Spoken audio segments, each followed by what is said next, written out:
নমস্কাৰ। আজি বহুদিনৰ পৰা এই টপিকটোৰ ওপৰত ভিডিঅ' বনাম বুলি মই ভাবি আছিলোঁ। অৱশ্যে ব্যস্ততা থকাৰ কাৰণে পটকৈ ভিডিঅ' এটা বনাম বুলি ক'লে বনাব নোৱাৰি। বহুত কেতিয়াবা ভাগৰো লাগে আৰু বাকী বহুতখিনি কাম থাকে। ঠিকে, অফিচ ৱৰ্ক ইমানখিনিয়ে থাকে, 9টা 10টালৈকে কাম কৰিয়ে থাকিব লাগে। ডিউটি অফিচ বন্ধ কৰাৰ পিছতো আৰু বহুতখিনি টাস্ক থাকে, সেইখিনি কৰিব লাগে।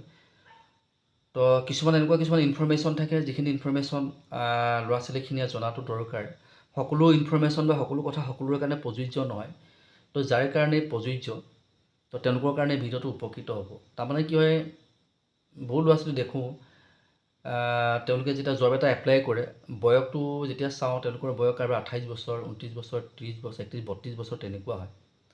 তো এইটো এটা সাংঘাতিক, এটা মাৰাত্মক ভুল কৰি থকা লেখীয়া হৈছে সেইসকল ল'ৰা ছোৱালীয়ে, যিসকলে 26 বছৰ যেতিয়া অলৰেডি পাৰ হৈ গৈছে।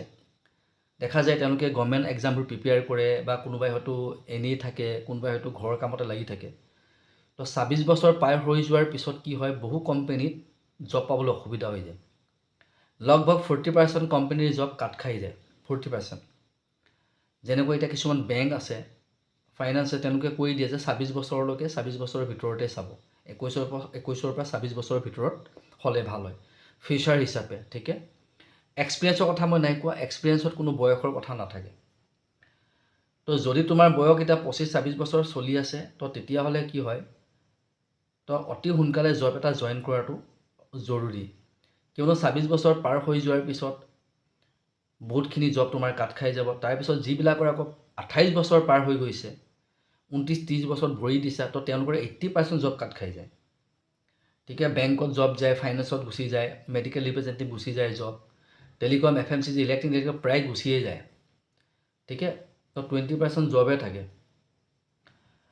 তো পিছত এনেকুৱা এটা হ'ব যে পিছত গৈ তুমি সেই প্ৰাইভেট ছেক্টৰতো জব এটা পাবলৈ অসুবিধা হ'ব। তুমি গভৰ্ণমেণ্ট জব ট্ৰাই কৰিছিলা, ঠিকে আছে, ভাল কথা, 25-26 বছৰলৈকে ট্ৰাই কৰিলা, তাৰপিছত যদি নাই হোৱা, তেতিয়াহ'লে দুটা বস্তু সামন্তৰালকৈ লৈ যাব লাগিব। তুমি প্ৰাইভেট ছেক্টৰত কোম্পানী এটা জবো কৰি আছা আৰু এইফালে প্ৰিপেয়াৰো কৰি আছা। ঠিকে, আৰু কিছুমান ল'ৰা ছোৱালীক দেখোঁ যে তেওঁ BA পাছ কৰাৰ পিছতে 21-22 বছৰ হওঁতে কি হয়, চাকৰি এটাত সোমাই যায়, 2-3 বছৰমান এক্সপিৰিয়েঞ্চ লৈ মাজত অলপ গেপ দি আকৌ তেওঁ গভৰ্ণমেণ্ট এক্সামৰ কাৰণে প্ৰিপেয়াৰ কৰে। ঠিকে, যেতিয়া গভৰ্ণমেণ্ট এক্সাম প্ৰিপেয়াৰ কৰে, যদি হৈ যায়তো ভাল কথা, যেতিয়া নহয়, তেওঁ 2 বছৰমানৰ পিছত তেওঁ আকৌ মুভ কৰে, বা 3 বছৰৰ পিছত যেতিয়া আকৌ মুভ কৰে, তেওঁৰ কাৰণে কিন্তু সুবিধা হয়। কিয়নো তেওঁৰ বয়সটো তেতিয়া 26-27 বছৰ, 28 বছৰ চলি থাকিলেও আকৌ জব এটা পাবলৈ সুবিধা হয়, যিহেতু তেওঁ আগতে 3 বছৰমান জব কৰিছে, 2.5-3 বছৰ জব কৰাৰ এটা তেওঁৰ অভিজ্ঞতা আছে।